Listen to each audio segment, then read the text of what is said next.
Así que la serie el día de hoy que vamos a empezar se llama Dios con nosotros, la revelación de Dios en Jesucristo. Esta serie va a tener 6 mensajes y vamos a ir desde el versículo 1 de Juan 1 hasta el versículo 18 de Juan 1.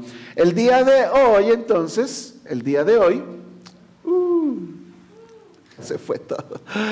Regrésame, por favor, a la número 1. Algo pasó. El día de hoy vamos a ir al mensaje número 1 y el mensaje número 1 se llama En el principio Dios. No, cámbiamelo, por favor. En el principio Dios se llama el mensaje el día de hoy. Y vamos a estudiar la eternidad y la deidad de Jesucristo en Juan 1, versículos 1 y 2, es todo lo que vamos a ver y avanzar el día de hoy. Pero es tan importante porque estamos precisamente en esta época de Navidad, ¿verdad? Y el espíritu navideño, y nunca había predicado con un olor tan agradable aquí a ponche, ¿verdad? Entonces traigo aquí el espíritu navideño, digamos, y casi siempre pues se habla en este tiempo acerca del nacimiento de Jesús, ¿verdad? Allá en Belén y en el pesebre, y que los animalitos llegaron ahí, los pastores, ¿verdad? Y los pastores a Belén, y ahí estamos todos, y luego hacemos pastorelas, y pues todo es referente al niño Jesús cuando nace en este mundo. Bueno, los evangelios hablan de diferente manera y entran a la introducción de sus evangelios de diferentes maneras. Entonces, cuando abres el Nuevo Testamento, encontramos estos 3 primeros evangelios que presentan a Cristo dentro de la historia, o sea, nace, ¿verdad? Y entonces desde ahí. Mateo, por ejemplo, nos conduce a través de las genealogías para mostrarnos que Jesús es hijo de Abraham e hijo de Dios, ¿verdad? Hijo de Adán e hijo de Dios, termina su genealogía. Marcos inicia contando lo que predicaba Juan el Bautista y de repente aparece ya Jesús mayor, ¿verdad? Irrumpiendo en la vida pública con autoridad y demás. Y ese es Marcos, ¿verdad? Marcos va muy rápido. Lucas, sin embargo, pues investigó muy a detalle de muchos testigos presenciales, todo lo que pasó y lo puso en orden para un tal Teófilo. No sabemos quién era Teófilo, pero debía haber sido alguien muy importante. Y el médico, porque era médico Lucas, se sienta a escribir todo lo que él había aprendido acerca de Jesús y después escribe Hechos, pero en los evangelios él es muy detallista, ¿verdad? Y entonces él presenta a Jesús, ¿verdad? Cómo llega la estrella y nace en un pesebre y toda la situación difícil al nacer, y luego unos magos de Oriente que ni eran 3, ¿verdad? ¿Quién se cuántos? Y ahí venían estos sabios de Oriente y empieza ahí. Juan no. Juan es muy diferente. Los sinópticos, que son estos 3 evangelios, comienzan entonces en un momento, en el tiempo. Juan, en cambio, comienza fuera del tiempo, porque él tiene un propósito, lo vimos en el primer mensaje. El propósito es que creas en el Hijo de Dios y que creyendo tengas vida en su nombre. Y él está con eso en su cabeza. Anciano, te dije, ¿verdad? 90 años de edad. Se sienta a escribir, y él no va a escribir cómo nació Jesús. Él sabe que Jesús es Dios. Así que empieza su evangelio diciendo,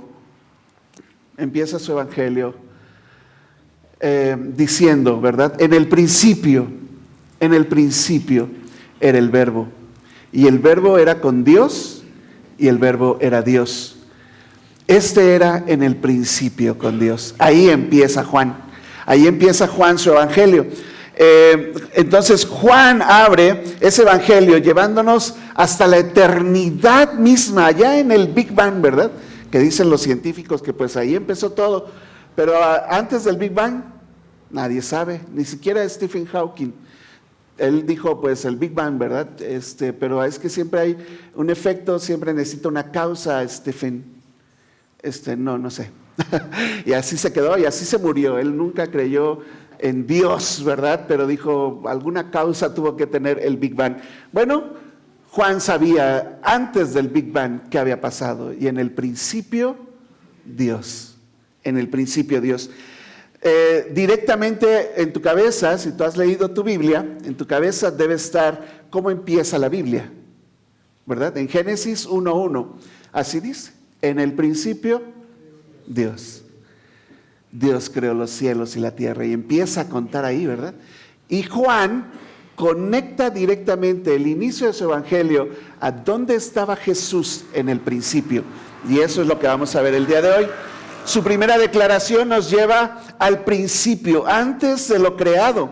Juan quiere que entendamos desde el primer versículo la verdad importante de su evangelio. Jesucristo no comenzó en un momento de la historia. Él es antes de todo. Cristo ya era. Antes de la creación, Cristo vivía en comunión eterna con el Padre.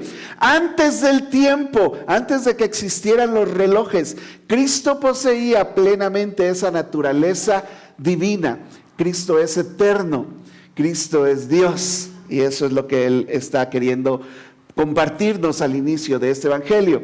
Y esa es la razón por la que Juan empieza así, porque la identidad de Cristo es eterna, es personal y es divina. Él es el Hijo de Dios y define todo lo que va a explicar después en su evangelio. Ese mismo Jesús que luego vemos caminando sobre el mar, que vemos levantando a un muerto, a alguien de entre los muertos, resucitando a alguien, convirtiendo el agua en vino, que vemos al Jesús resucitar. Es ese mismo Jesús que estaba en el principio, antes de la creación del mundo. Ese Jesús que va a morir en la cruz es el mismo Dios que estaba en el principio y va a morir por ti, por puro amor. Y ahí empieza su evangelio. Así que a lo largo de la historia de la humanidad, esta verdad ha sido atacada una y otra vez. Y entonces la gente dice, no, pues Jesús es un buen amigo. Y lo cantamos, ¿verdad? Incluso, Jesús es un buen amigo. No, Jesús fue un buen maestro. No, o sea, mis respetos por sus enseñanzas, ¿verdad? Más arriba que Mahoma, que Buda. No, Jesús es otra onda. Jesús es un profeta más de Dios, ¿verdad? Pero incluso muchas religiones niegan la deidad de Cristo. Y entonces dicen, sí, era un buen maestro, era un profeta, vino de Dios, pero que sea Dios, no, ya, eso ya está muy, muy mal, ¿verdad? Entonces siempre ha sido atacada la deidad de Cristo. Por eso este evangelio no puede predicarse superficialmente.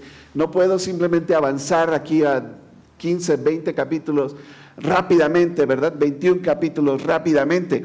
Tengo que ir muy despacio porque Juan es lo que él quiere. Cristo debe ser contemplado como lo que es.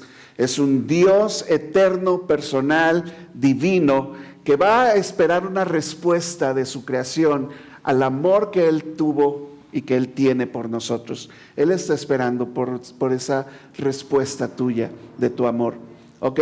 Entonces, vamos a ver el día de hoy, en este primer mensaje, en el principio Dios, vamos a estudiar la eternidad y la deidad de Jesús. Vamos a ver, nuestro primer punto va a ser Cristo es eterno. Segundo, Cristo es personal. Y número 3, Cristo es Dios. ¿Están listos? Vamos a entender todo esto muy a detalle. Así que vamos aquí a nuestro primer punto. Cristo es eterno. Ese Jesús del que te han hablado, ¿verdad? Ese Jesús que tú has escuchado, tal vez que has leído mucho en la Biblia, a lo mejor, ¿verdad? O que has escuchado de otras personas. Ese Cristo Jesús es eterno. Lo que establecimos en los primeros 2 mensajes fue que Juan tenía un propósito, pero luego en el segundo mensaje vimos quién era Juan. Y Juan es un personaje histórico, que él está contando su testimonio de las cosas que vio, de las cosas que palparon sus manos, de haber estado con Jesús, de verlo en la transfiguración, que estaba ahí con Elías y con Moisés hablando, ver a Jesús morir en la cruz, y el mismo Juan que vio a Jesús elevarse al cielo hasta que las nubes lo cubrieron. Es ese Juan el que nos está dando su testimonio de un Jesús real y verdadero que existió en este mundo. De hecho, partió la historia en antes de Cristo y después de Cristo. Así que la frase en el principio, cuando él dice en el principio, ¿verdad? Era el verbo. Esta parte de decirle verbo a Jesús es sumamente importante. ¿Por qué no Juan simplemente dijo, en el principio era Jesús? ¿Por qué tenía que poner el verbo? En el original, la palabra ahí es logos. Y en el contexto donde sabía que iban a leer este evangelio, están los griegos y también los judíos, ¿ok? Y ellos habían contemplado en su cabeza, en especial los griegos, que había una fuerza natural, exterior, pero que no era simplemente una fuerza, sino que tenía sabiduría para darle orden a toda la creación, para darle la exactitud que tiene y la belleza que tiene la creación. Y ellos lo llamaron el logos, ¿verdad? Y no querían reconocer. Entonces Juan aquí está diciéndoles, esa fuerza de razón y sabiduría tan especial es Dios. Y ese es el por qué le llama el verbo, el logos, ¿verdad? Y el logos, ese verbo, ¿era con Dios? No, el verbo era Dios. El verbo era Dios.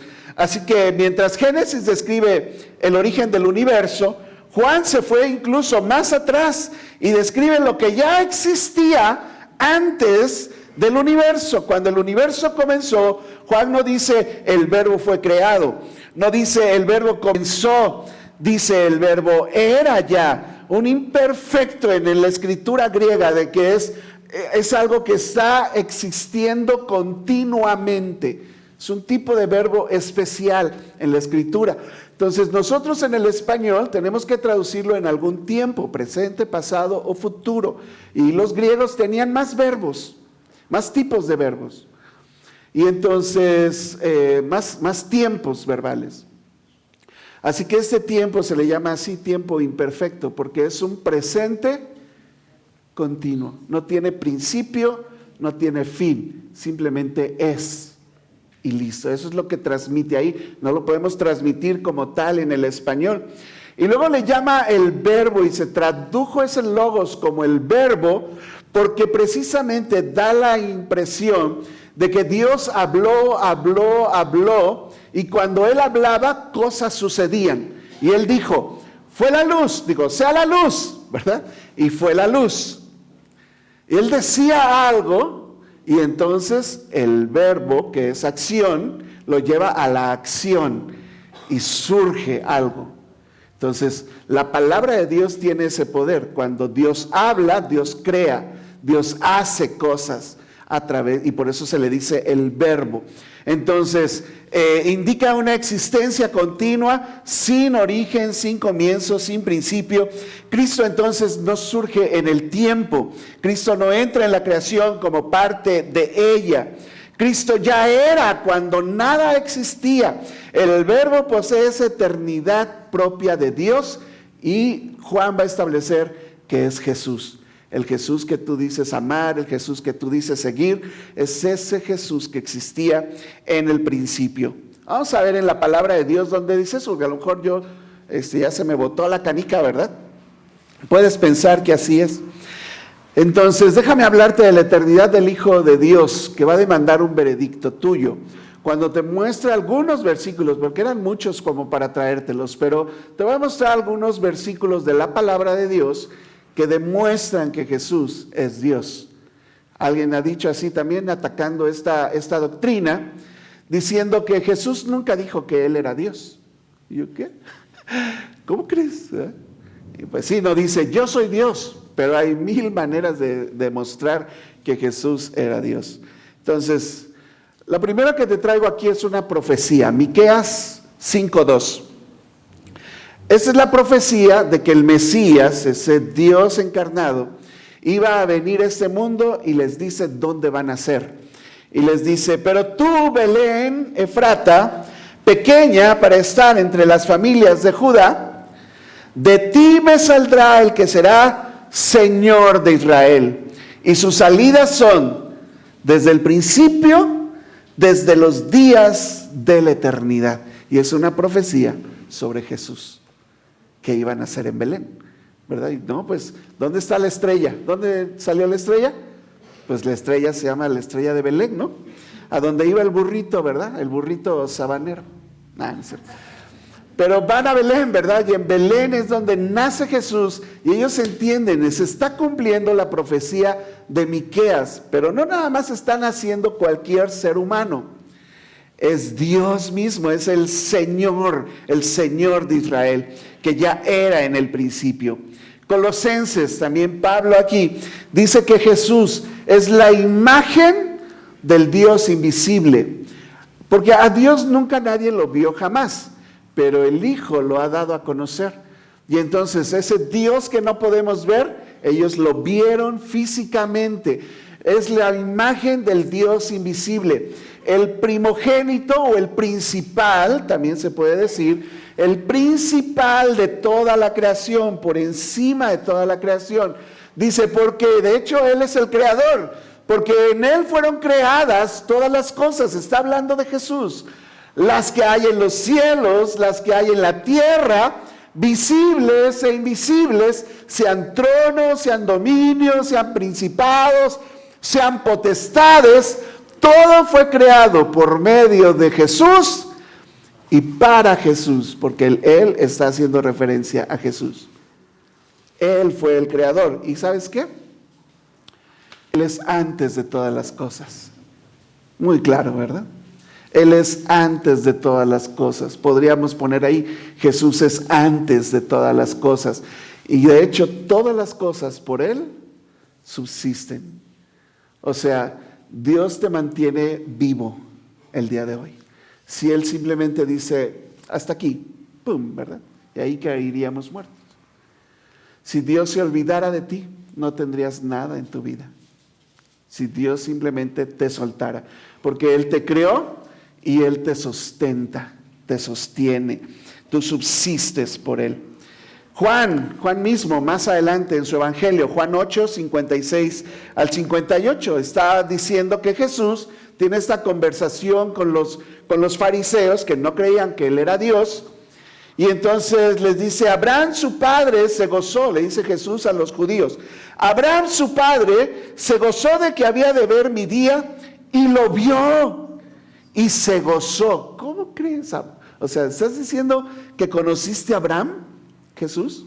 Entonces le dijeron los judíos, aún no tienes ni 50 años, de hecho tenía 31, ¿verdad? Aún no tienes ni 50 años y has visto a Abraham. Claro. Jesús les dijo, de cierto les digo, antes que Abraham fuese, ¿qué? Yo soy. Ahora, no es un yo soy cualquiera. Ese yo soy es el nombre de Dios. Cuando Moisés le pregunta a Dios, voy a ir allá a Egipto y me van a preguntar qué Dios me envió. Cuando llegue allá, ¿quién les digo que me envió? Y Dios le dice, pues diles que yo soy. Yo soy, me envió. Así diles. Y es donde traducimos nosotros y sacamos la palabra Jehová. Yo soy el que soy. Así que esa es una declaración de Jesús de decir, yo soy Dios. Antes que Abraham fuera, yo soy. Y eso es importante. La eternidad entonces de Cristo se establece con autoridad absoluta sobre su creación, incluidos nosotros, y exige entonces una respuesta de parte de nosotros. Si Jesús no solamente es cualquier persona, no es cualquier niño que nació en Belén, es Dios mismo entrando en nuestra vida, ¿qué esperará de nosotros? Sin duda, una rendición total de nuestras vidas a ese Jesús que tanto adoramos. No solamente necesitamos seguirle, necesitamos rendir nuestras vidas ante ese Dios que se hizo hombre para venir a morir en una cruz y pagar por tus pecados, por los tuyos, por los míos, y poder saldar esa cuenta y llevarte con Él a la eternidad, porque ese era su deseo. Así que la eternidad de Cristo demanda una rendición total de nuestras vidas. La eternidad de Cristo confronta incluso la fragilidad de nuestras prioridades tan temporales. Si Dios es eterno Y cuando tú pones tu confianza en Él y rindes tu vida a Él, cuando rindes tu vida a Él, Él te regala algo que se llama vida eterna. Y siempre lo decimos así, ¿verdad? ¿Cuándo se acaba lo eterno? Si tú has creído en Cristo Jesús y rendido tu vida a Él, eres un ser eterno junto con Él. Y esa leve tribulación momentaria que llamamos vida, un día se va a terminar, pero tú estás persuadido de cosas mejores para la eternidad. Y vivimos tan enfocados en lo temporal que nos olvidamos que tenemos una vida eterna en su nombre.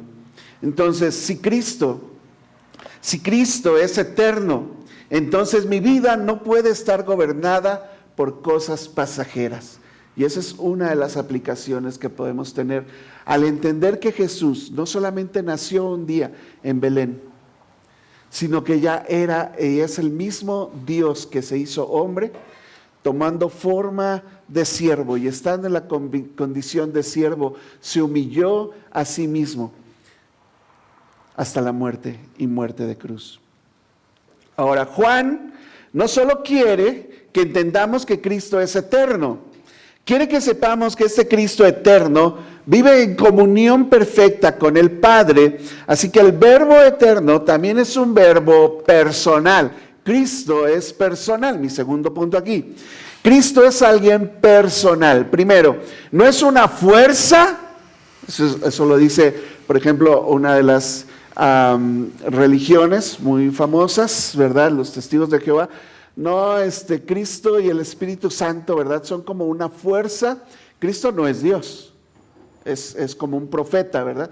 Los musulmanes también creen en Jesús, sí, Jesús, claro, pues aquí estuvo entre nosotros, era un profeta más, pero el profeta, sí, profeta, Mahoma, ¿verdad? Y entonces ponen a Mahoma por encima de Jesús, y Jesús es como otro profeta. No, Cristo es una persona, como tú y como yo, una persona, tiene personalidad, tiene voluntad, ¿verdad? Tiene emociones, tiene que tomar decisiones como tú, tiene sentimientos, ¿verdad? Tiene sabiduría, tiene conocimiento como tú y como yo.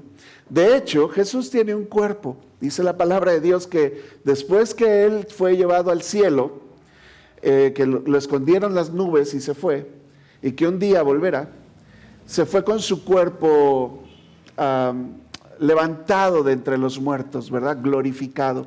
Así que Él está sentado a la diestra de Dios, dice, ¿verdad? Pero Él tiene un cuerpo como nosotros tendremos, un cuerpo glorificado. Y Él está sentado a la gloria de Dios, a la derecha de Dios. Dice que debemos tener entonces una comunión eterna como Él la tiene. El Hijo con el Padre tienen comunión. Y entonces, esto es importante, hermanos, porque no es simplemente que Dios dejó su trono y se vino y se hizo hombre. No, estas verdades que estamos estudiando hoy enlazan la idea de la Trinidad, que Dios es uno, tres en esencia. Hay tres personas en un solo Dios. Y entonces, en el principio, como empieza, estaba Dios y Cristo está con Él. Y el Espíritu Santo también se mueve sobre la faz del abismo. Así que están las tres. Y cuando Dios va a crear al hombre, por ejemplo, dice, hagamos en plural. Eso está en el original, está en plural. Tiene un lenguaje plural donde hay tres personas en un solo Dios. Yo sé que es difícil de entender. Le ha causado dolores de cabeza a muchos teólogos esto.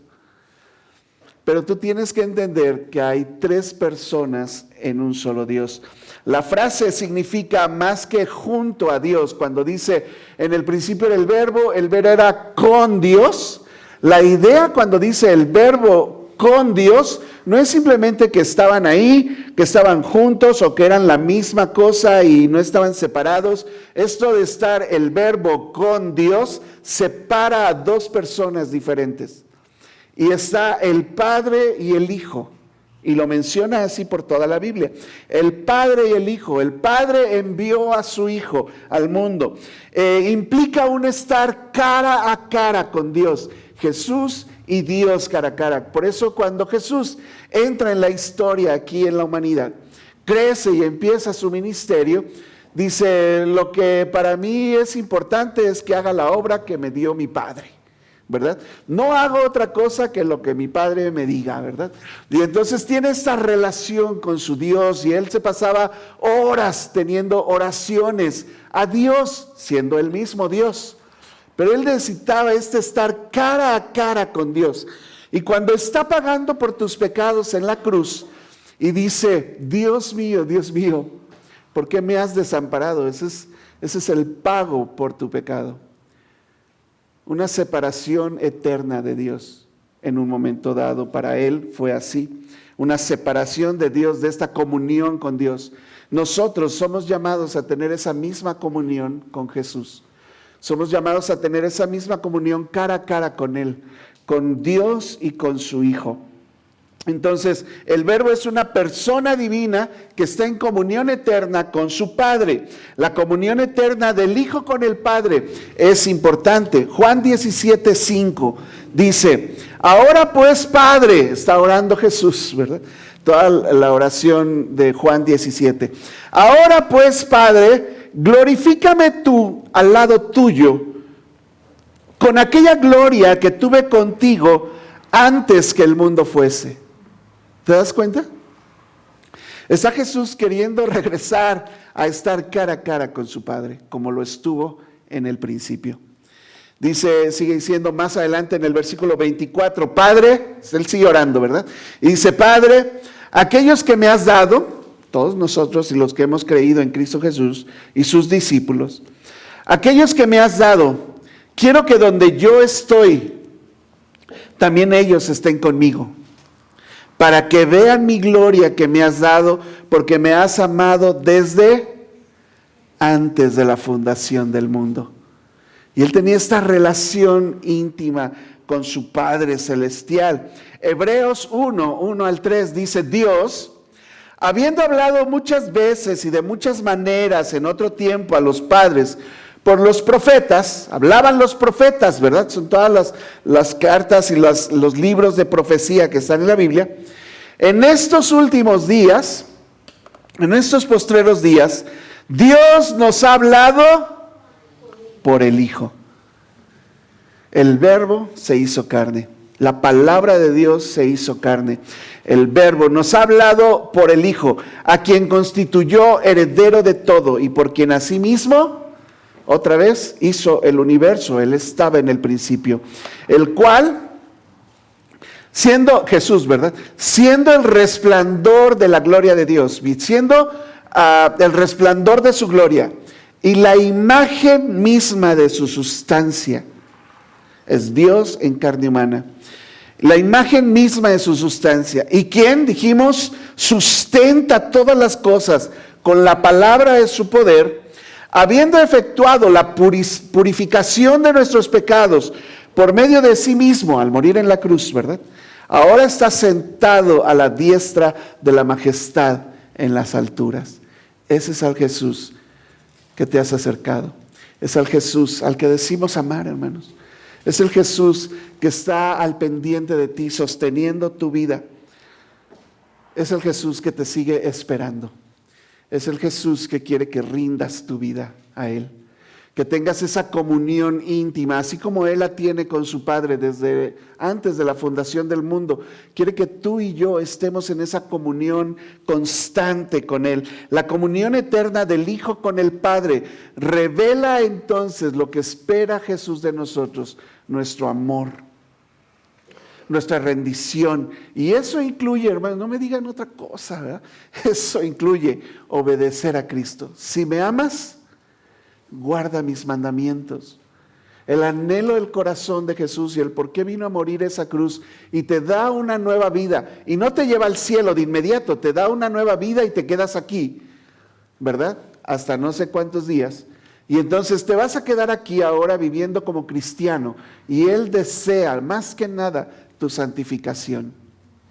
Él desea más que nada que le obedezcas. Él desea más que nada que te conformes a la imagen de Cristo, que seas como Él.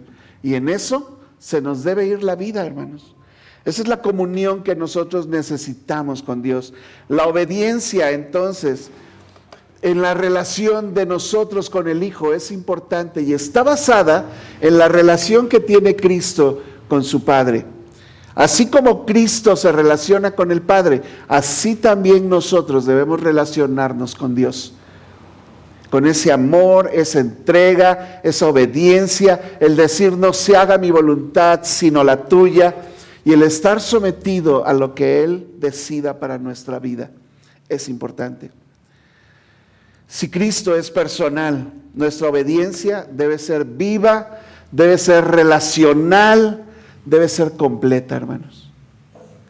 Porque Él es una persona y también se llega a entristecer, también lo puedes lastimar, también lo puedes, quieres engañarlo, ¿verdad? Pero también puedes ser infiel a Él. Entonces no obedecemos simplemente a un sistema religioso, no obedecemos una palabra de Dios muerta, ¿verdad? No obedecemos simplemente pues lo que dice el pastor o una religión. Estamos aquí tratando de seguir a esa persona que es Dios, que es Jesús mismo. No seguimos simplemente ideas, principios, incluso seguimos al Hijo de Dios, a la persona del Hijo de Dios, que vive siempre en comunión con el Padre y que incluso intercede por nosotros. Así que Cristo es eterno, Cristo es personal, pero Juan incluso le agrega entonces el cierre final aquí. Cristo es eterno, es personal, y lleva esta revelación en su evangelio, en estos primeros 2 versículos, que Cristo es eterno, que vive en comunión perfecta con el Padre, pero que posee plena naturaleza divina. Plena naturaleza divina. Jesús es Dios, ¿verdad? Cristo es Dios, es nuestro tercer punto aquí. Juan afirma estas 2 verdades simultáneas, estas 2 verdades aquí. En el principio era el verbo era con Dios, sí, ahí estaban, pero no. Él deja claro que el verbo era Dios. El verbo es el mismo Dios. Este era en el principio con Dios y ahí estaban estas 2 personas que son una sola. Juan afirma 2 verdades simultáneas. El verbo es distinto al Padre, pero es igual al Padre en esencia. Y por eso los discípulos dicen un día, ¿verdad? ¿Quién es este que hasta el mar le obedece, ¿verdad? El viento y el mar le obedecen. ¿Quién es, verdad? Y luego un día se encuentran ahí que deja Jesús mismo, deja que Lázaro, su amigo, muera. ¿Te acuerdas de esa historia? Él permitió que muriera. Betania no estaba tan lejos de camino, estaba un día de camino, él se tardó 3 días en llegar. Cuando llega Lázaro tiene 4 días de muerto. Y dice, me alegro que estemos aquí. ¿Y cómo que estás alegre si tu amigo murió? Y sus hermanas ahí llorando, ¿verdad? Y incluso Jesús es conmovido y llora. Dios llorando, hermanos. Tú tienes que, cuando ahora leas el Evangelio y leas algo acerca de Jesús, no es cualquier personaje, es Dios. Así que el mismo Dios que está levantando a Lázaro de entre los muertos es el mismo Dios que está llorando por las hermanas que están dolidas ahí en su dolor. Y ellos, los discípulos, pueden ver a Jesús como Dios al levantar a Lázaro de entre los muertos. Eso solamente Dios lo podía hacer. Cuando Jesús dice, derriben este templo y en 3 días lo reedifico, explica Juan, estaba hablando de su propio cuerpo cuando resucitó de entre los muertos. Y ellos entienden que Jesús claramente es Dios mismo. Es igual a Dios, al Padre en esencia. Cristo posee plenamente todo lo que Dios es. Es la plena deidad del Hijo de Dios y fue afirmada no solamente con la resurrección de Lázaro, sino con su propia resurrección de entre los muertos.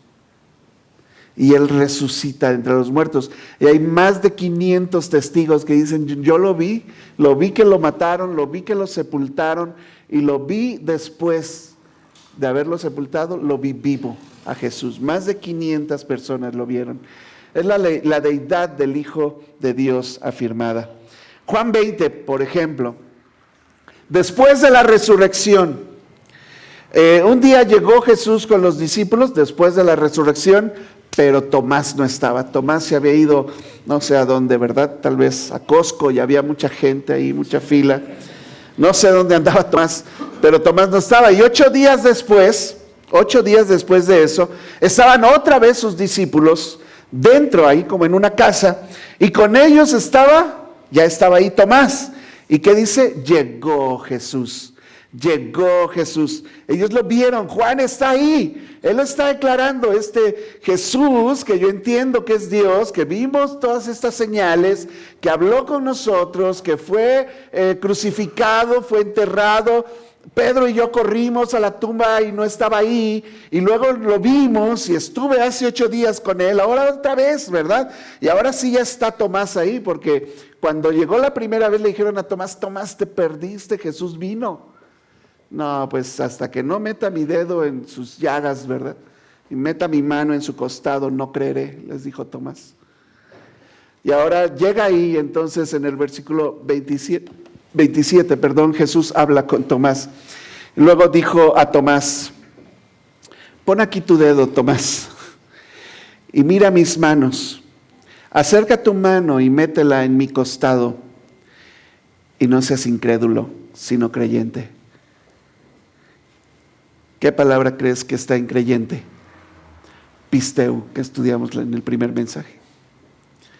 Porque el Evangelio de Juan está escrito para que tú creas que Jesús es el Hijo de Dios y que creyendo en Él tengas vida. Tal vez hoy estés aquí sin vida espiritual por lo menos, y necesitas rendir tu vida a Cristo, a ese Cristo que es Dios, que vino y murió por ti. No seas incrédulo. No me pidas ahorita meter la mano en el costado. Dijo Jesús, acerca tu mano y métela en mi costado y no seas incrédulo, sino creyente. Y entonces Tomás, respondió y le dijo, Señor mío, y le está diciendo, Dios mío, a Jesús. Dios mío. En Tito es otra de las escrituras que revelan que Jesús es el mismo Dios. Y está escribiendo Tito y dice, porque la gracia de Dios se ha manifestado para salvación a todos los hombres. ¿De qué está hablando? De que Jesús vino. Porque la gracia de Dios se ha manifestado a todos los hombres, enseñándonos esta gracia que vino, Jesús, ¿verdad?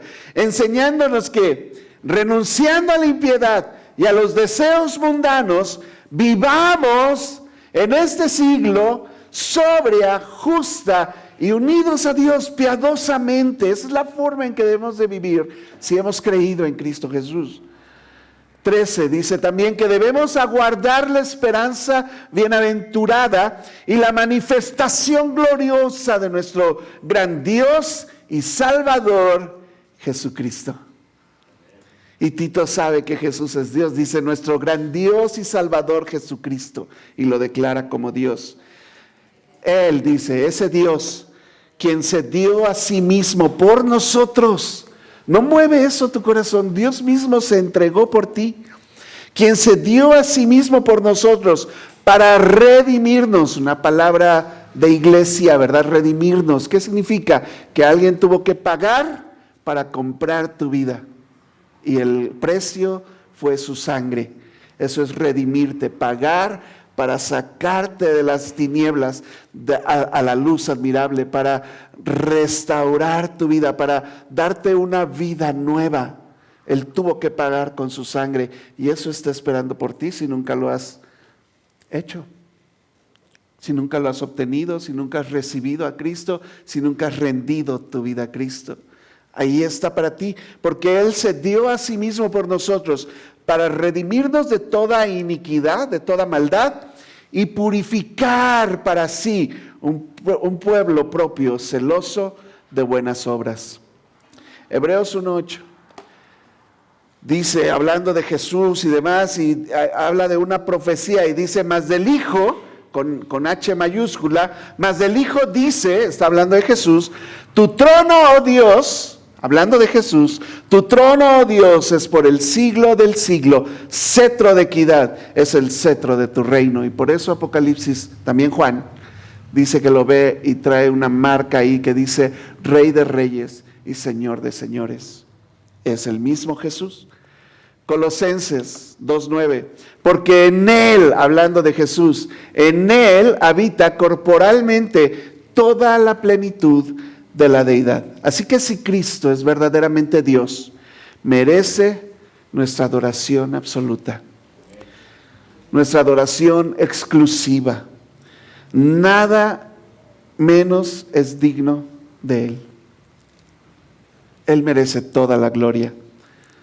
Él merece toda la gloria. Él merece nuestra vida, poner nuestras vidas en su mano. La deidad de Cristo entonces debe ser adorada. No seguimos simplemente a un maestro, a un sabio. Adoramos a Dios, hermanos, amigos todos aquí. No somos simpatizantes del cristianismo. No somos simpatizantes de Cristo. Pues me cae bien Cristo, ¿verdad? Buena onda el cuate, ¿no? ¿De qué estás hablando? Es Dios. Nos debemos postrar ante su señorío. No negociamos con su voluntad. Si Jesús dijo algo, no es para que a ver si te convence. No es para ver si lo quieres obedecer o no. Es Dios hablando a tu vida. Y uno simplemente debe rendirse ante su autoridad. Si Cristo es Dios, entonces toda nuestra vida debe rendirse ante su soberanía.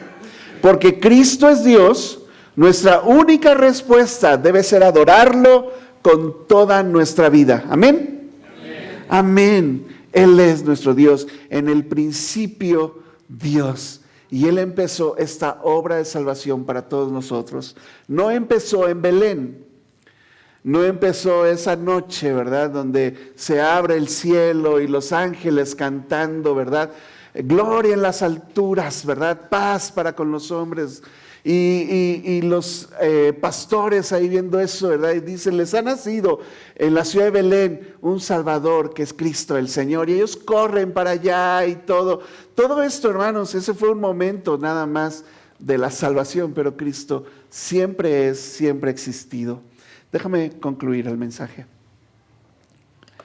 Juan entonces nos ha llevado fuera del tiempo para mostrarnos al Verbo, al Cristo, a Jesús como eterno. Hemos visto que Cristo es eterno, por lo tanto, nuestra rendición debe ser total y no debemos alarmarnos por las cosas temporales que nos pasan. Hemos visto que Cristo es personal y desea nuestra obediencia y nuestra relación, así como Él se relaciona con el Padre, que nosotros también nos relacionemos con Él. Va a ser tu condición si eres cristiano, va a ser tu condición de estar con Él por la eternidad. Porque Él le pidió al Padre, ¿verdad? Quiero que donde yo estoy, los que me diste, ¿verdad? También estén conmigo. Hemos visto que Cristo es personal, entonces requiere nuestra obediencia. Hemos visto que Cristo es Dios, por lo tanto, requiere nuestra adoración absoluta. Él es eterno, Él es personal, Él es Dios. Ríndete hoy al Cristo eterno, recibe hoy al Cristo personal, reconoce hoy a Cristo como Dios, como lo que es en nuestra vida. Porque Jesús es eterno, personal y Dios verdadero. Nuestra vida, hermanos, le pertenece y está en sus manos. Si tú hoy estás sin Cristo, te invitamos a que rindas tu vida a Él. Él está esperando por ti. Él desea transformar tu vida, cambiar tu vida. Él quiere irrumpir en tu vida, no solamente en Belén un día y todo, quiere irrumpir hoy en tu vida y que tú puedas tener esta comunión y esta relación con Él, le llegues a conocer y puedas un día estar con Él en la eternidad. Y mientras estás aquí, pasarás tu vida también con Él. Muy diferente estar sin Cristo que con Cristo en tu vida, con Dios en tu vida. Por eso se llama la serie así, ¿verdad? Dios con nosotros, porque Jesús es Dios. Amén. Amén. Dios. Espero que el mensaje de hoy haya sido de gran bendición para tu vida. Te invito a suscribirte, dar like y compartir con otros este video. Nos gustaría bastante que nos visites cada domingo a las 11 de la mañana. Dios te bendiga.